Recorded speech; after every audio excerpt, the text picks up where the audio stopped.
दरअसल ये एक तरफ तो लगभग आधी सदी, लगभग 50 साल की पूरी एक राजनीतिक तपस्या है, और दूसरी तरफ एक सिरफिरा आदमी है जो अपने व्यक्तिगत जीवन में बेहद असफल हुआ, और एक ख़ास तरीके का फ्रस्ट्रेटेड जो यूथ था उस वक्त, उसमें से एक डिसग्रंटल्ड किस्म का लड़का निकला और सावरकर की डिज़ाइन पर और जो देश में माहौल पैदा किया गांधी की हत्या के बारे में आरएसएस और हिंदू महासभा और उसके पहले मुस्लिम लीग ने भी, मैं तीनों को जोड़ना चाहूँगा। उसमें एक लड़के ने आकर के 30 जनवरी 1948 को 5:17 पर गांधी को गोली मार दी। गोडसे का ज़िंदगी का सबसे बड़ा अचीवमेंट यही है कि उसने गांधी की हत्या की। इसके अलावा उसकी ज़िंदगी का कोई दूसरा अचीवमेंट नहीं है। दूसरी तरफ गांधी के बारे में अगर हम बात करना चाहें तो गांधी की ज़िंदगी के इतने सारे आयाम हैं जिन पर हम घंटों घंटों बात करते रह सकते हैं। और चूँकि मैं गांधी के लोगों से जुड़ा रहा हूँ, उनसे मैंने बहुत कुछ सीखा है, तो मैं जानता हूँ कि कैसे आप गांधी को अपनी अपनी जीवन में उतारने वाले लोगों के साथ रह कर के हर समय ये आश्चर्यचकित होते रहते हैं कि क्या ऐसा भी जीवन जिया जा सकता है। मैं अभी इस कार्यक्रम के बाद में शाहीन बाग जाऊंगा। सर्व सेवा संघ के एक पूर्व अध्यक्ष हैं अमरनाथ भाई, उनको लेकर के जाऊंगा। 86 साल की उम्र है। आप 86 साल की उम्र में आप कल्पना नहीं कर सकते कि वो हमसे तेज़ चल लेते हैं और हमसे तेज़ बोल लेते हैं। और उसके पीछे की वजह यह है कि वो सूर्यास्त के बाद में कुछ खाते नहीं हैं, रात में एक गिलास दूध पीते हैं और 9 बजे सो जाते हैं। खाने के बाद में किसी सड़क पर भी अगर कार्यक्रम हो रहा होगा तो 20 मिनट की झपकी वो ज़रूर लेते हैं। ये उनके जीवन का नियम है। और एक बैग है, उस बैग के भीतर चना चबेना सब कुछ रखा रहता है। यानी अगर उनको अचानक किसी जगह पर 1 महीने के लिए रुकना पड़ जाए तो गांधी की ट्रेनिंग है कि आप 1 महीने आराम से सरवाइव करते रह सकते हैं। मैं कभी कभी सोचता हूँ कि गांधी ने ज़िंदगी के कितने आयामों पर बात की है, प्राकृतिक चिकित्सा से लेकर खान पान से लेकर के और दिनचर्या तक। और हमारी मजबूरी ये हो गई है कि हमें बार बार आकर के गांधी और गोडसे पर ही बात करती रहनी पड़ती है। खैर, सबसे बड़ी बात इस संदर्भ में जो ये बनाम बनाया जाता है, निश्चित रूप से ये दो अलग विचारधाराओं का प्रतिनिधित्व करने वाले लोग हैं। विनोबा हमेशा कहते थे, विनोबा से जब कहा जाता था कि गोडसे एक व्यक्ति है, तो कहते थे नहीं, ये गलती मत करो, ये फ़िलासफ़रों की जमात है, इसके पीछे एक फ़िलासफ़ी है, उस फ़िलासफ़ी को हमें पहचानना पड़ेगा। और मज़ेदार बात यह है कि 1947-48 तक ये फ़िलासफ़ी एकदम एक मार्जिनलाइज्ड कॉर्नर्ड फ़िलासफ़ी थी, और धीरे धीरे आकर के 2014-15 के बाद में वो इस देश का डोमिनेंट नैरेटिव बनाने की उसको कोशिशें की जा रही हैं। बावजूद इसके इस देश का जो सबसे बड़ा डिस्कोर्स है वो गांधी है। और अभी CA-NRC के दौरान के जो प्रोटेस्ट हैं उसमें हमने देख लिया कि कैसे हमेशा गांधी को कोई नहीं मानता। हम लोगों का दुख ये है कि हम जहाँ भी जाते हैं और गांधी की बात करते हैं तो हर किसी को गांधी से शिकायत है, लेकिन गांधी सबका प्रोटेस्ट का सिंबल भी है। CA-NRC के दौरान हम लोगों ने सैकड़ों पोस्टर्स गांधी के बनवाए थे, और हर परसुएशन के लोग आकर के कहते थे कि एक पोस्टर हमें आप गांधी का दे दीजिए, क्योंकि जब मार हो रही है, जब लड़ाई हो रही है, युद्ध चल रहा है, तो गांधी हिंदुस्तान के भीतर एक प्रोटेस्ट का सिंबल बन जाते हैं। लेकिन मज़ेदार बात यह है कि अगर आप किसी से भी गांधी पर बात करने पर बैठेंगे तो हर किसी को गांधी से कोई ना कोई शिकायत है। और यही गांधी की मुझे लगता है स्ट्रेंथ भी है, क्योंकि उन्होंने कोई भी आयाम छोड़ा नहीं है जहाँ हर कोई उनका अनुसरण भी करना चाहता है और उनसे शिकायत भी करना चाहता है।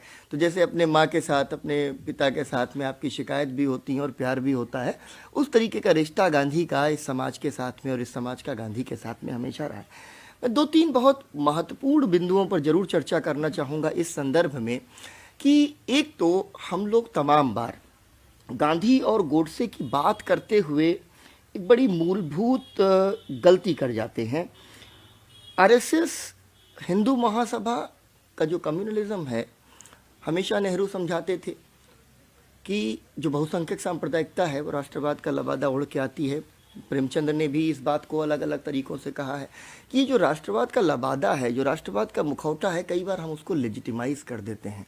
हम जब कभी भी राष्ट्रवाद की बात करते हैं, मेरे खुद के कॉलेज के भीतर कई बार ऐसा होता है कि किसी खास विचारधारा से जुड़े हुए व्यक्ति के बारे में कोई बच्चा कहता है कि सर वो ज़्यादा राष्ट्रवादी लगते हैं, तो मुझे बड़ा आश्चर्य होता है। हमें लगता है कि जो हमारी कैटेगरीज थी, जो हमारा नेशनलिज्म था, वो इन्होंने अप्रोप्रिएट कर लिया है और अभी हमारी मजबूरी है कि हमें नेशनलिज्म को भी रीअप्रोप्रिएट करना है और अभी तो हमें गांधी को भी रीअप्रोप्रिएट करना पड़ रहा है, क्योंकि मोदी जी ने इतना बड़ा स्वच्छता अभियान में गांधी जी का पोस्टर लगा दिया और उसके बाद में गांधी जी के अधूरे सपनों का भारत बनाने के लिए CAA-NRC ले आए। जैसा कि उन्होंने खुद कहा कि गांधी जी की अधूरी इच्छा थी कि वो जो हिंदू और सिख हैं वहाँ से आने वाले, उनको हम अपने देश में स्वागत करें।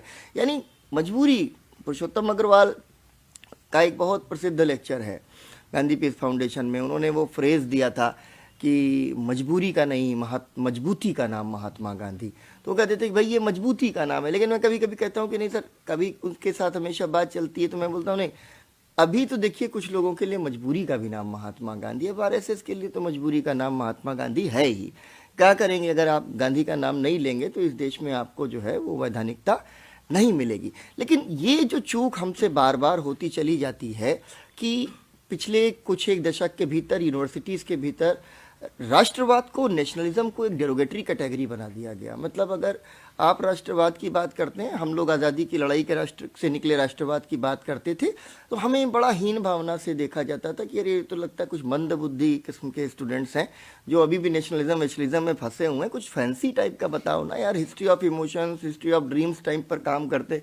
ये कहाँ कम्युनलिज्म और नेशनलिज्म वगैरह पे काम कर रहे हो, 70-80 साल पहले हो गया था। अब काम तो 70-80 साल पहले हो गया था, आफत 70-80 साल बाद आई।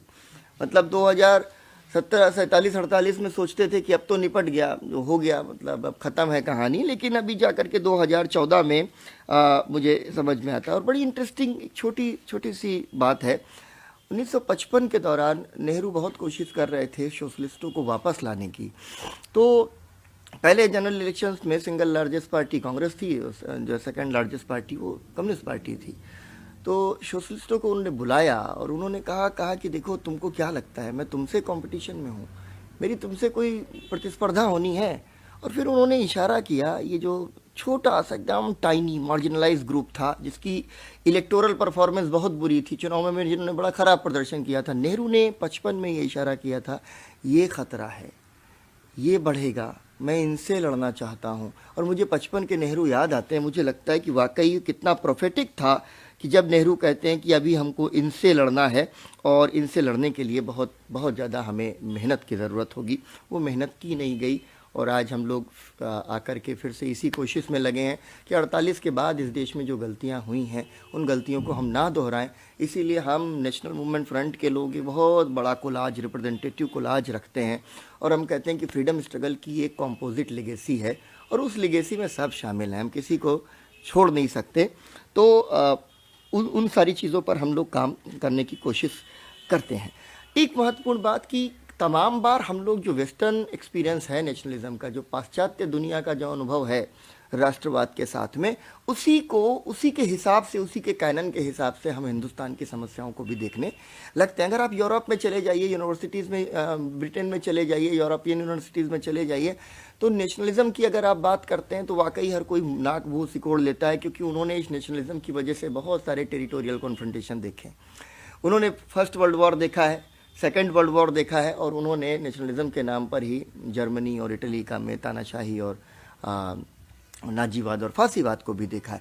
तो उनका अनुभव एकदम अलग है। लेकिन अगर आप थर्ड वर्ल्ड कंट्रीज़ में चले जाइए, आप अफ्रीका में, लैटिन अमेरिका में और ख़ास तौर से एशिया और एशिया के अंदर भी आप इंडियन सब कॉन्टिनेंट में चले जाइए, हमारा राष्ट्रवाद का अनुभव बिल्कुल भिन्न है और इसी वजह से वो बेहद प्रोग्रेसिव। और आप देखिए कि आज इतनी बड़ी लड़ाई के दौरान अगर हमारा सबसे बड़ा सहारा कोई है तो हमारा राष्ट्रवाद है, जो फ्रीडम स्ट्रगल से निकला हुआ राष्ट्रवाद है। जब हम गांधी की बात करते हैं तो हम बहुत सिलेक्टिव नहीं हो सकते हैं, क्योंकि गांधी, अभी हमारे साथी कह रहे थे कि जिस आइडिया ऑफ इंडिया की बात कर रहे थे, दरअसल वो आइडिया ऑफ इंडिया वेग नहीं है, उसके पीछे पूरा एक नेशनलिज्म का फाउंडेशन है। और वो नेशनलिज्म का जो फाउंडेशन है बहुत इंक्लूसिव है, बहुत ज़्यादा ओपन है और बहुत ज़्यादा उसके अंदर इंटरनेशनल कंपोनेंट है। मतलब उसके बाद नेहरू जब नाम बनाते हैं ना, तो देखिए आप पूरे थर्ड वर्ल्ड कंट्रीज़ का एक पूरा समूह है जो कहते हैं कि हमें इस शीत युद्ध की दुनिया में किसी भी खेमे के साथ नहीं जाना है, हमको अपने तरीक़ों से आगे बढ़ना होगा। तो यानी इस नेशनलिज्म को अगर हम समझने की कोशिश करें, 47-48 के दौरान जब जब 46-47 के दौरान बाज़ाब्ता जब पार्टीशन हुआ है और पार्टीशन के बाद में नक्शे बनाने की कोशिश है कि फाइनली क्या अपीयर होगा इस सम कॉन्टिनेंट के अंदर। आप अगर उसको टुवर्ड्स फ्रीडम का वॉल्यूम है 46-47 का वॉल्यूम देखिए कि देश कितना फ्लूइड है, एकदम फ्लूइड कैटेगरी है। और मुझे लगता है कि सुरेंद्र नाथ बनर्जी जब 19th सेंचुरी के आखिर में जब हमेशा कहते थे कि India is a nation in the making, Bharat राष्ट्र बनने की प्रक्रिया में है, और वही बात 1947-48 में भी दिखाई देती थी कि भारत राष्ट्र बनने की प्रक्रिया में है और 2020 में भी अगर मैं आपसे कहूं तो भारत राष्ट्र बनने की प्रक्रिया में भी है, क्योंकि जो बनता है वो बिगड़ भी सकता है ना। अभी बनने की ताकतों ने इस देश को खड़ा किया और बिगाड़ने की ताकतें जो 47 के पहले मुस्लिम लीग के रूप में, जिन्ना के रूप में खड़ी थी, जो गोलवलकर के सावरकर के रूप में खड़ी थी, वही ताकतें फिर से जिंदा होकर के रिसरफेस हुई हैं और फिर से बंटवारे का खतरा है। Bharat nation in the making के संदर्भ में अगर देखें तो अभी तो कश्मीर को फिर से आपको जोड़ना पड़ेगा। इन्होंने जिस तरीके का सलूक किया है, आपको 2 दशक लगेंगे कश्मीर के अंदर कॉन्फिडेंस बिल्ड करने में कि नहीं तुम्हें साथ में भी आपको यही काम करना पड़ेगा। यानी हमको तो इस नेशन बिल्डिंग का पेन पता है ना, क्योंकि हम फ्रीडम स्ट्रगल से अपनी एनर्जी ड्राइव करते हैं। और दूसरी तरफ इन्होंने तो पहले दिनों से ही शाखा के भीतर लाठियाँ चलाईं और कहा कि अंग्रेज़ों के साथ तो हमारी कोई दुश्मनी नहीं है, हमारी दुश्मनी तो एक दिन हमको तो एक दिन मुसलमानों के ही दोयम दर्जे का नागरिक बनाना है। यही उनका जो ब्रांड था कम्युनलिज्म, वो यही था। अब इस संदर्भ में अगर हम लोग देखने की कोशिश करते हैं इस पूरे सिनेरियो को कि देश बनाने की ताकतें हैं और देश तोड़ने की ताकतें हैं, हम लोग हमेशा कहते हैं कि ये कॉन्फ्रंटेशन नेशनलिज्म बनाम कम्युनलिज्म का है। ये जो बनाम है ये एकदम सीधा है, ये राष्ट्रवाद बनाम सांप्रदायिकता है।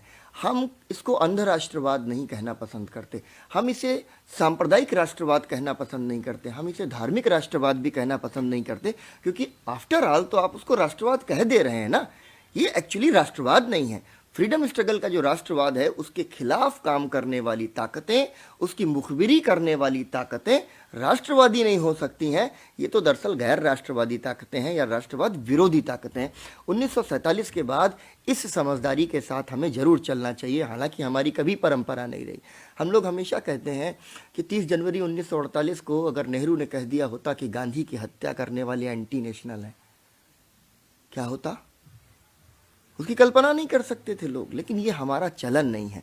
आप अपनी विचारधारा के साथ भी इस देश में जिंदा रहिए। हम कहेंगे कि fascism is a Indian variant of Nazism, communalism is a Indian variant of fascism, इसके बावजूद हम आपको एंटी नेशनल नहीं कहेंगे। हम नहीं कहेंगे कि आप राष्ट्रद्रोही हो, आप नेपाल चले जाओ, है ना। हम आपको पाकिस्तान या आपके किसी हिंदू राष्ट्र या कैलासा नहीं भेजना चाहते। आपको यहीं रहने का पूरा हक है, क्योंकि आप इसी देश का हिस्सा हो। तो इस बेसिक नैरेटिव के साथ हमें अपने नेशनलिज्म के साथ में इनके साथ सामने खड़ा होना होगा। आखिरी 1-2 बातें कि गांधी की जो शहादत है 30 जनवरी को हम में से बहुत सारे लोग इस बारे में बात करते हैं कि गांधी की हत्या क्यों हुई, गांधी की हत्या क्यों कर दी गई। आचार्य कृपलानी ने बड़ी पतली सी बुकलेट लिखी, शहादत का रास्ता, और उन्होंने बड़ी खूबसूरती से लिखा कि दरअसल जो व्यक्ति सत्य और अहिंसा का अलम लेकर निकलता है, दुनिया की खराब ताकतें उसको बर्दाश्त नहीं करती हैं, वो एक दिन उसको मार देंगी, और उसी व्यक्ति की तपस्या पूरी होती है जिसको अंततः बुरी ताकतें मार देती हैं। हम लोग हमेशा कहते हैं कि नेहरू इस मामले में बड़े अभागे रहे कि इस तरीके का नेचुरल डेथ उनका हो गया, लेकिन उनको भी कोई गोली वोली मार देता। हालांकि बाद में आरएसएस का वो जो मलयाली मुखपत्र है केसरी, उसने लिखा कि गांधी को गोली नहीं मारनी थी, नेहरू को गोली मारनी थी। तो मैं सोचता हूँ कि नेहरू का सौभाग्य होता कि उनको भी गोली मारी दी जाती। इस लड़ाई के भीतर जो सच की टेक लेकर के चले, जो अहिंसा की टेक लेकर चले, जो अच्छे उद्देश्यों की टेक लेकर के चले, जो आम गरीब हिंदुस्तानी की बात करके लेकर के चले, उस आदमी को एक दिन मरना है, उस आदमी को एक दिन मारे जाना है। गांधी ने अपने आप को मृत्यु के सामने प्रस्तुत कर दिया था। गांधी जानते थे कि उनको मार दिया जाएगा, और गांधी 1934 में पहला हमला गांधी के ऊपर इस तरीके का होता है जानलेवा हिंदुस्तान में, लेकिन गांधी हमेशा से इस बात को जानते थे। मैंने अभी तद्भव के लिए एक बहुत छोटा सा, मैं आत्मप्रचार की ज़रूरत नहीं है, लेकिन फिर भी जो है एक बहुत अनूठे आयाम पे मैंने एक बड़ा लंबा लेख लिखा है सत्य, अभय और मृत्यु। गांधी के संदर्भ में ये लेख है कि कैसे दक्षिण अफ्रीका के समय से गांधी इस पर विचार करने लगे हैं कि मरना कैसे है, कितनी बहादुरी से मरना है। तो गांधी का जो 30 जनवरी है, उनकी शहादत को हम लोग बिल्कुल भी दुख के साथ याद नहीं करते, बड़े गर्व के साथ याद कर रहे। यह आत्मोत्सर्ग की, बलिदान की जो परंपरा है ना, इसमें फ़ख्र के साथ मरना है ना। क्यों? क्योंकि भगत सिंह जो है ना, वो गर्व के साथ मरे, अशफाक उल्ला खान गर्व के साथ मरे, डर के नहीं मरे। अगर कितनी छोटी छोटी फ्रेज होते हैं, उन्होंने हंसते हंसते फांसी का फंदा चूम लिया। अब इसमें से आप हंसते हंसते निकाल दीजिए, उन्होंने फांसी का फंदा चूम लिया, और उसमें से चूम लिया भी हटा दीजिए, तो वो फांसी के फंदे पे लटक गए। तो मौत का जो फर्क है वो देखिए कहाँ से आ रहा है। वो हंसते हंसते से आ रहा है, वो चूम लेने से आ रहा है, मृत्यु को अंगीकार करने से आ रहा है कि वो आ रही है और हम उसका निडरता से सामना कर रहे हैं। वो गांधी जब एटम बम के संदर्भ में, आप एक पत्रकार को, अमेरिकी जर्नलिस्ट को कहते हैं ना कि एटम बम का मैं मुकाबला कैसे करूँगा, मैं घुस जाऊँगा, मैं बाहर निकल जाऊँगा, खुले मैदान में भागते हुए उस एयरक्राफ्ट की तरफ देखूँगा बिना डरे हुए, ताकि पायलट को बम गिराते समय यह पता हो कि कम से कम एक इंसान था जो एटम बम से नहीं डरा। अब सुधीर चौधरी जैसे लोग कहेंगे कि गोबर का लेप लगा करके तहखाने में चले जाओ। अब हमारा नैरेटिव एकदम एकदम अल्टरनेट नैरेटिव, एकदम उल्टा नैरेटिव। हम लोग वो हैं कि हम आंख में आंख डालें। जामिया में जो वो लड़का है, मैं इस तरीके के लड़कों के नाम क्यों लूँ, उनको फेमस बनाने की, वो फेमस बनने के लिए ही आए हैं तमंचा लेकर मारने के लिए। वो जो लड़का है जो बढ़ रहा है उसकी तरफ, इतना नॉन वायलेंट जेस्चर है उसका, उसके शरीर में कोई अकड़ नहीं है, ढीला शरीर छोड़ करके वो तमंचे की ओर धीरे धीरे बढ़ता है। मुझे नहीं पता उसने गांधी को कितना पढ़ा है, कितना नहीं पढ़ा। गांधी का काम करने के लिए गांधी को पढ़ने ना पढ़ने की भी ज़रूरत नहीं है। बहुत सारे लोग हैं जो अपने अंदर गांधी को लेकर के घूमते हैं। निडरता से उस तमंचे के सामने खड़ा होने वाला वो लड़का मुझे बहुत गांधीयन लगता है। ये बहादुरी की परंपरा है, ये निडरता की परंपरा है, ये अभय की परंपरा है। हम लोग माफ़ी मांगने वाले लोग नहीं हैं। हम लोग अपने काम का जो परिणाम, दुष्परिणाम, जो जिस संदर्भ में उसको समझना चाहे, वो उसको भुगतने वाले लोग हैं। और ये कहने वाले लोग हैं कि इस सत्य की राह में अगर हमें अपना आत्मोत्सर्ग करना पड़ेगा तो मैं उसके लिए सहर्ष तैयार हूँ। मैं हमेशा कहता हूँ कि ये बहुत बड़ी परीक्षा की घड़ी है, और आज़ादी और विभाजन के द्वैध के बाद 1947 के बाद में ये सबसे बड़ा समय आया है जब देश को वाकई इस तरीके के आत्मोत्सर्ग की ज़रूरत है। जब हम घोषित रूप से कैमरे के सामने ये कहें कि जो मैं कर रहा हूँ, मुझे ये पता है कि ये करते हुए मैं मारा जाऊँगा, लेकिन मुझे खुशी है कि अगर मैं मारा जाऊँ तो इस देश के काम आऊँगा।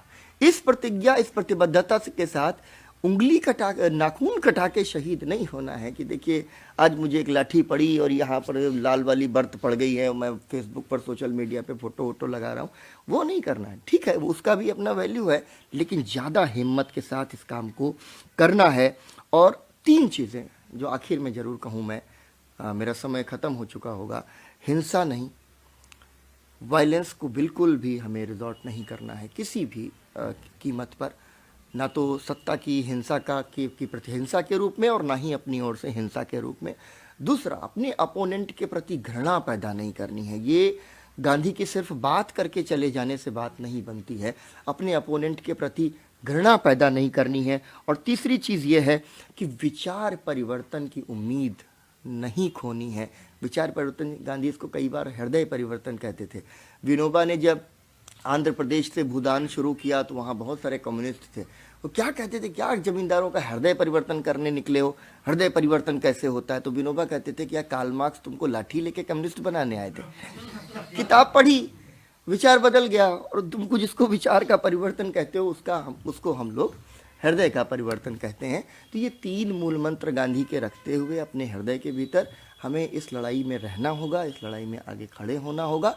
और सबसे बड़ी चीज़ कि 30 जनवरी के एकदम पास में खड़े होकर के ये रेजोल्यूशन दोहराना होगा कि ये लड़ाई आर या पार की लड़ाई है, इस देश को बचाने की लड़ाई है, क्योंकि इस देश को मिटाने की ताकतें एक बार फिर से सर उठा करके खड़ी हैं, और हम उनके खिलाफ टकराएंगे, उनसे लड़ेंगे, और इस देश के लिए जान देने का ये मौका हम खोएंगे नहीं। ये हमारा गर्व होगा, ये हमारा हादसा नहीं होगा। बहुत बहुत शुक्रिया।